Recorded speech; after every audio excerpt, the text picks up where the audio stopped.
So let's see how to write 4 in this number in verse in English. Okay, this is an English number, and let's see how to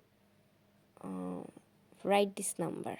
Okay, so in English it is called 44. 44, and I have added here a period start. This is called a period start, and here 44 is an English number. When we count an English number, we have to count it from the last part. So here last 4 is the first number and second 4 is the second number. Okay, so I have given here the first number 4 in one chart in the period chart, and the second 4 in the tens part, in the second part. So here 4 into 1s equal to 4, and 10s